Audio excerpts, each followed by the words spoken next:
Hello everyone, welcome back to home tutor.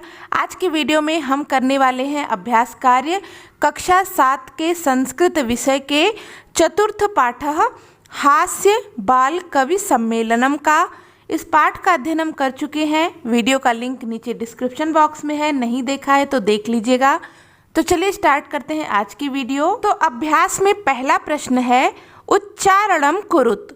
यहाँ पर हमें जो शब्द दिए गए हैं इनके उच्चारण का अभ्यास करना है, जैसे कि ऊपरी यानी कि ऊपर, नीचे ही नीचे, कदापि कभी भी, कुत्र कहाँ, अधः नीचे, बहि बाहर, अंतः अंदर, कदा कब, उच्च ही जोर से, अलम बस या मत, पुनः यानी कि दोबारा, एकदा एक बार।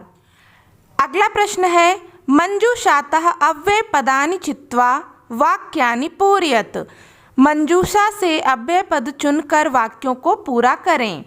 तो यहाँ हमें एक बॉक्स में, एक पेटी में कुछ शब्द दिए गए हैं जो कि क्या हैं, अव्यय पद हैं, यानी कि अव्यय शब्द हैं। जो वाक्य दिए गए हैं इन वाक्यों के लिए उचित शब्द का चुनाव करना है और इन्हें पूरा करना है। जैसे कि पहला है वृक्षस्य खगाः वसन्ति। यहाँ पर हो जाएगा ऊपरी यानी कि ऊपर, वृक्ष के ऊपर पक्षी रहते हैं। फिर है विवादेन, तो यहाँ पर हो जाएगा अलम, अलम विवादेन यानी कि विवाद मत करो या झगड़ा मत करो। वर्षा काले गृहात् मा गच्छ।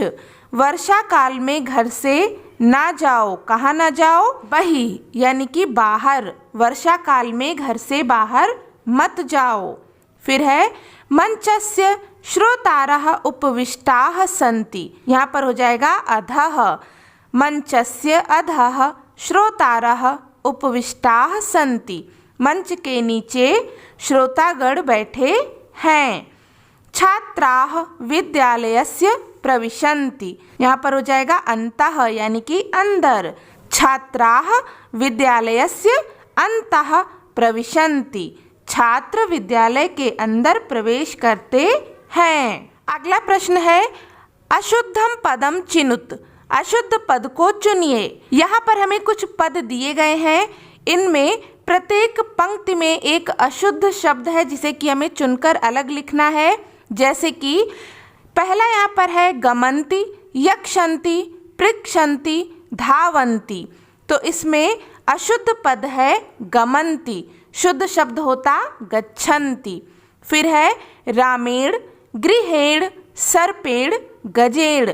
यहाँ पर अशुद्ध पद है गजेण, शुद्ध शब्द होगा गजेन। फिर है लतया, मातया, रमया, निशया। तो यहाँ पर अशुद्ध पद है मातया, शुद्ध शब्द होता मातरौ। फिर है लते, रमे, माते, प्रिय। यहाँ पर अशुद्ध पद है माते, शुद्ध होगा मातरौ। फिर है लिखति, गर्जति, फलति, सेवति। इसमें अशुद्ध हो जाएगा सेवति, शुद्ध शब्द होगा सेवते। अगला प्रश्न है मंजूषातः समानार्थक पदानि चित्वा लिखत। मंजूषा से समानार्थक पद चुनकर लिखिए। तो यहाँ पर हमें कुछ शब्द दिए गए हैं, इनके समानार्थक यानी कि पर्यायवाची शब्द हमें चुनकर के लिखने हैं। जैसे कि पहला है प्राप्य यानी कि प्राप्त करना। तो यहाँ पर शब्द दिए गए हैं प्रसन्नतायाः चिकित्सिकम लब्ध्वा शरीरस्य दक्षाः। तो प्राप्य का समानार्थक पद हो जाएगा लब्ध्वा। फिर कुशलाः यानी कि निपुण, इसका समानार्थक शब्द हो जाएगा दक्षाः। हर्षस्य यानी कि खुशी की, तो इसका समानार्थक शब्द हो जाएगा प्रसन्नतायाः। देहस्य यानी कि शरीर की, इसका समानार्थक शब्द होगा शरीरस्य। वैद्यम यानी कि डॉक्टर, इसका समानार्थक शब्द होगा चिकित्सिकम। अगला प्रश्न है अधोलिखितानां प्रश्नानां उत्तराणि एकपदेन लिखत। नीचे लिखे गए प्रश्नों का उत्तर एक पद में लिखिए। पहला प्रश्न है, मंचे कति बालकवयः उपविष्टाः सन्ति। मंच पर कितने बालक बैठे हैं? उत्तर हो जाएगा चत्वारः यानी कि 4। के कोलाहलम कुर्वन्ति। कौन कोलाहल यानी कि शोर कर रहे हैं? उत्तर हो जाएगा श्रोतारः यानी कि श्रोतागण या सुनने वाले। गजाधरः कम उद्देश्य काव्यम प्रस्तौति। गजाधर किसे उद्देश्य करके काव्य प्रस्तुत करता है? उत्तर हो जाएगा आधुनिक वैद्यम यानी कि आधुनिक वैद्यों को। फिर है, तुंदिलः कस्य उपरि हस्तम आवर्तयति। तुंदिल किसके ऊपर हाथ फेरता है? उत्तर हो जाएगा तुंदस्य यानी कि तोंद के ऊपर। लोके पुनः पुनः कानि भवन्ति। संसार में बार बार क्या मिलता है या क्या होता है? उत्तर हो जाएगा शरीराणि यानी कि शरीर। किम कृत्वा घृतम पिबेत। क्या करके घी पीना चाहिए? उत्तर हो जाएगा ऋणम यानी कि उधार करके। अगला प्रश्न है, मंजूषातः पदानि चित्वा कथायाः पूर्तिम कुरुत। मंजूषा से पद चुनकर कथा को पूरा करें। यहाँ पर एक कहानी दी गई है जो कि अपूर्ण है। पूरा कैसे होगा? यहाँ पर जो हमें शब्द दिए गए हैं उचित शब्द चुनकर हम यहाँ भरेंगे और इसे पूरा करेंगे। जैसे कि पुरा एकस्य नृपस्य एकः प्रिय वानरः आसीत्। पहले एक राजा का एक प्रिय वानर था। एकदा नृपः सुप्तः आसीत्। एक बार राजा सो रहा था। वानरः व्यजनेन तम अविजयत। वानर पंखे से उसे हवा कर रहा था। तदैव एका मक्षिका नृपस्य नासिकायाम उपविशत। तभी एक मक्खी राजा की नाक पर बैठ गई।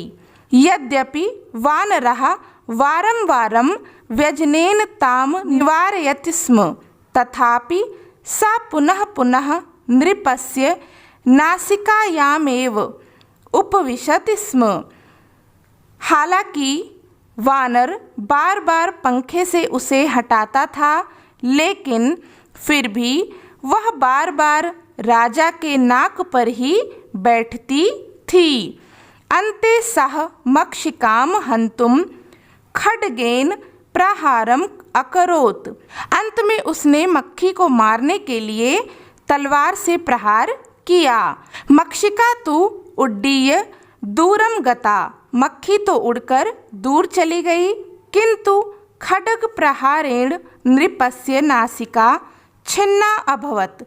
लेकिन तलवार के प्रहार से राजा की नाक कट गई। अत एव उच्यते मूर्ख जनैः सह मित्रता नोचिता। अतः उचित ही कहा गया है कि मूर्ख लोगों के साथ मित्रता उचित नहीं होती। अगला प्रश्न है, विलोम पदानि योजयत। विलोम पदों को मिलाइए।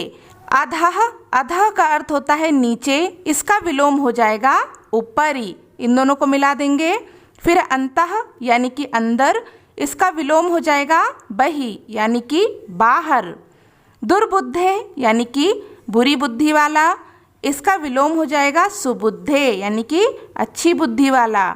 उच्चहि यानी कि जोर से या ऊपर, इसका विलोम हो जाएगा नीचहि यानी कि नीचे।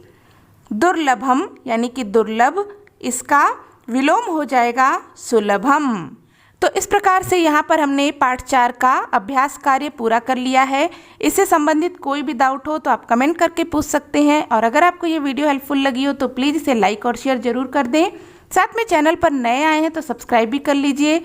मिलते हैं नेक्स्ट वीडियो में न्यू टॉपिक के साथ। तब तक के लिए take care and bye bye.